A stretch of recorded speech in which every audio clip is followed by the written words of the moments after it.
Here we are well into September, and by now many kids have settled back into school. But would it surprise you to know that this fall, your youngster may take a field trip to a funeral home, visit a mortuary where cadavers are laid out for embalming? It can happen. Welcome to the startling, the shocking death education. Loosely defined, death education is supposed to prepare young people for coping with death. Most schools make it part of a health class, but some devote an entire course to the subject. And as Tom Jarrell shows us, it seems there can be unexpected consequences. We begin by following a high school class on a death education field trip. These students from Paint Branch High School near Washington, D.C. have chosen to be part of a rather unorthodox field trip. They have entered the embalming room at the Rapp Funeral Home. Ladies and gentlemen, today our teacher will be a dead person. Our teacher will tell us something about death. Our death, everybody's death. His name was Stanley. Stanley died relatively young. Bill Went, a priest at Maryland's St. Francis Center, is paid to conduct this tour for about 400 students a year. This is Stanley. We're not going to show his face. He's given his skin, he's given bone, he's given bone marrow, he's given eyes. He's helped a lot of people. This group's teacher, Phil Campbell, hopes that the stark, shocking reality of death will convince them of the importance of life. Some of the students are repulsed by the experience. This skin is real important. Although 1 out of every 10 of our public schools include death education, its emotional impact on students is still unknown. Funeral director Richard Rapp takes a matter-of-fact approach. When death is sudden and they want to find out exactly why the death occurred, you're given an autopsy. So he's got some incisions here that are not part of what he gave to help somebody else. Impressionable young minds are curious about the subject of death and how they are taught as a topic of controversy. Educators argue that today's teens are increasingly preoccupied with death. It has invaded their young lives in the form of auto accidents, crime, and teen suicide. You see here where they've taken his eyes, but they've put the plastic caps on them to show him. No problem. Death education is introduced as early as kindergarten, and by the time they're 18, these 5th graders will have witnessed 32,000 murders on television. So to give them a more realistic view of death, this class in Lancaster, Pennsylvania, is going to their local funeral parlor to visit the casket showroom.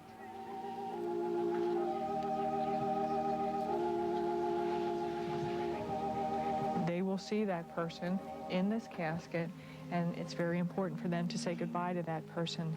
This is really accepting that what they have to do is select the casket that can be... Funeral director Michelle Hecker's tour, against a backdrop of coffins, quickly becomes a probing of the children's deepest emotional concerns. When my great-uncle died, something really bad happened to him, and they had to have the casket closed, and they had to have a picture of him on top of it because, you know, you wouldn't want to see them all messed up and things like that. When he was laying in the casket, I saw a fly, you know, it was flying around there, and that sort of bothered me. But then I pictured him sort of swatting at it, you know, but I thought he'd wake up, you know, and it sort of hurt me to see him not wake up. If I want to die, I like this one. Then the children are encouraged to feel the plush, soft, final resting place inside the coffins. I think it's probably helpful for them to understand what caskets are before they actually have to deal with a death. Then when they have to deal with it, they have an understanding about it. Death education has found its way into many classrooms in a variety of ways. James Mueller wrote his own curriculum on the subject 13 years ago and had it approved by his superiors and by parents. And can anyone tell me what an undertaker is? No, he or she is in charge of the funeral. Okay, he or she is in charge of the funeral. For 4 days every year, the subject of death enters his classroom as the topic of instruction. Mueller defines words on the subject, and the students are told to design their own tombstones. Well, I use it as kind of a therapy, and I found that children who have a very good outlook, a very positive outlook on life, will put many, many years on that tombstone. They won't put down they died in 2 years or 4 years. They usually put down they're going to live to like 80, 90, 100 years old. And that's a very positive sign. Okay, we're going to be writing obituaries now, boys and girls. What exactly is in an obituary? I think it benefits them because they can have a better appreciation of life. There is a beginning and there is an end. I start the course by saying, as soon as you're born, you start to die. And when they realize the fact that there is a beginning and an end, there is something that is put in between, and that is the enjoyment of life. I was sort of scared to die at first until we learned about this. And then I got a lot better from it.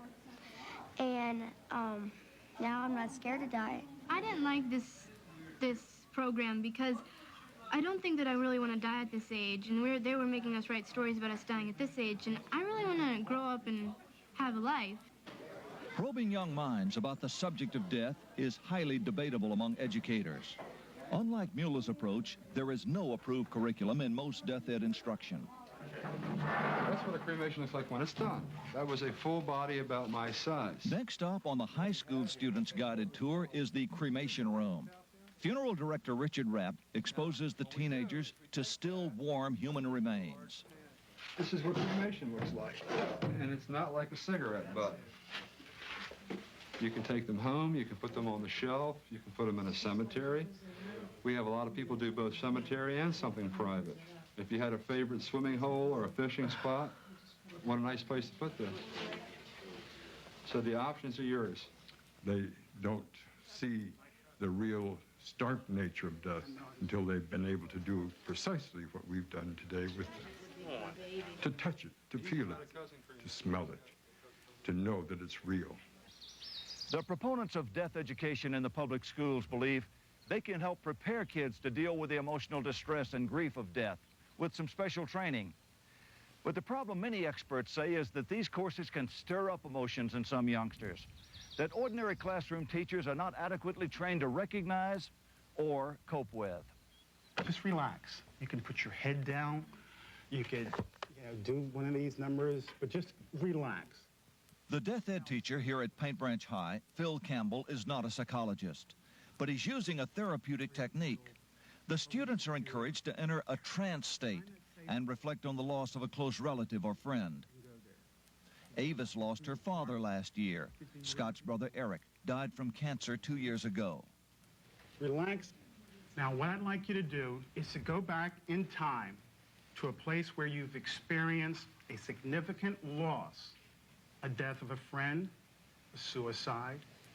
The loss, the death you have revisited today cannot be changed. There's no way of it. You're free to go on with your life, even though mourning is okay to go on. Now, in your own time, as you are ready, you may open your eyes and return to this room. My sister was laying on the love seat. Something was wrong. Something told me it was my father that died. And my mother had told me. And then I just went into her arms and I was crying. As the students relive intensely emotional experiences, Avis loses control. Her grief over her father's death has resurfaced. Other students have similar reactions. Psychologists say inducing a trance state is potentially dangerous and may cause unnecessary trauma when conducted by an untrained person.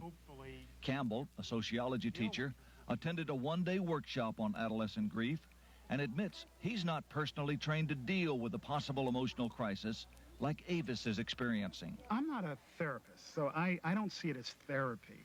What I do is I get the kids to talk, and I listen carefully to what they're saying, and if I sense that they're at risk or at need, then I know where I have to go and who I need to talk to get these kids some help.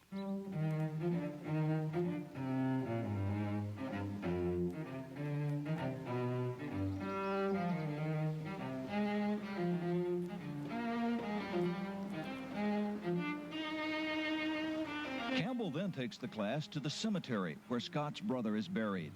Scott's grief becomes a teaching tool for the class. This pain will always be inside of me. I don't think I'll be able to get rid of it. I mean, people don't know me like that. They just look at me as a football player and all, but I mean, really, inside, I mean, I'm going through a lot of pain inside from my brother's death. That's what most people don't know about me. Campbell's approach, called therapy education, first emerged in the late 60s. Psychologist William Colson was one of the early innovators of psychotherapeutic techniques. but he now opposes the methods he once advocated. Aren't kids seeing more of death younger these days on television and with crack and violence in the streets? Isn't there a need to educate them younger about death? It sounds like one of those things, Tom, that would be a good idea, except empirically it's just not working out that way. See, these interventions aren't powerful enough.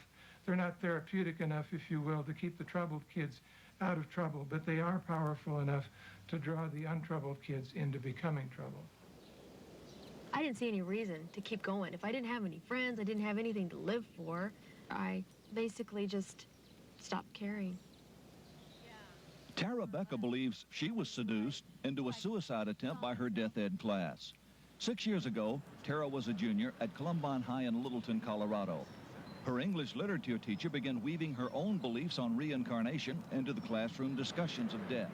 This is what this teacher was teaching. When you die, you get all the knowledge that God has, and then you're recreated. You come back again in another life form, and you have all the knowledge that God knows. And for a person like me that definitely loved to learn, that was exciting. You know, wow, I get to learn everything God knows. Was death taught to you here as being something terrible, something to dread? Oh, no. No, it was exciting. It was something to look forward to. It was definitely very appealing. It was an escape. Tara finally decided she wanted to escape and saw death as the only solution to her typical teenage problems. She recreated her actions of that night for us, just as she had carefully planned her own suicide. We talked about what we wanted to look like in our casket. That night I went and I had my hair fixed up and I had my nails done. Then she searched the nearby Rockies for a suitable cliff to drive over. She sat in her car for hours contemplating the life or death decision. I wanted freedom from my body, and this was the only way I could get free from myself. I would no longer be in bondage, and this is what the teacher and everybody in the class was talking about. So I decided that I was going to make everything look like an accident. After carefully planning her own suicide, Tara drove home for one last visit. I came home late that night after thinking it all over, and my dad met me at the front door, and they could see that I was definitely not with it. I was saying things like, it's not really me. And my mom and dad knew that there was something desperately wrong, so they took me to the hospital and put me in a psychological area of counseling so that I could get some help. Tara's English teacher is no longer at Columbine High. The school has refused to comment on the case, other than to say the course had nothing to do with Tara's problems.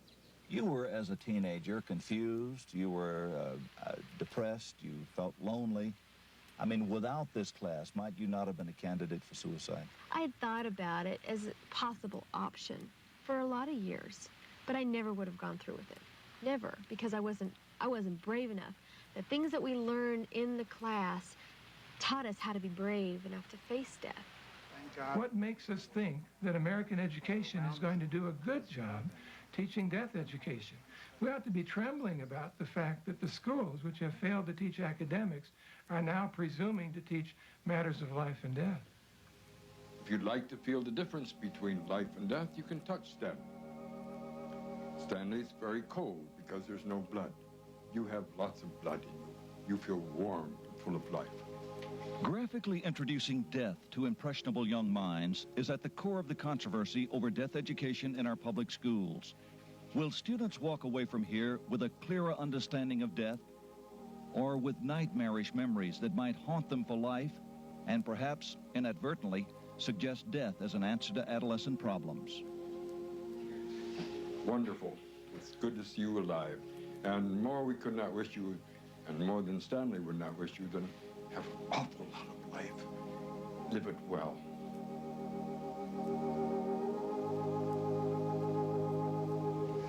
Yes, some elements of this teaching do seem overly morbid, touching cadavers and everything. We should point out that the use of actual bodies in these classes is reasonably limited, but we had no trouble finding this course.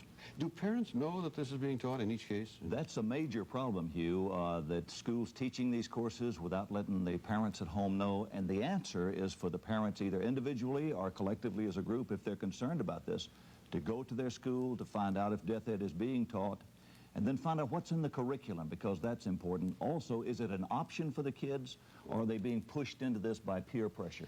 Parents know whether the kids are emotionally ready for it. You know, in sex education, a lot of experts feel that questions should be honestly answered, but to load a lot of information that's unasked on little kids is probably... On a young mind, it is Might not be a good a heavy burden to get into that type of subject, including death. Right. Thank you, Tom. Certainly.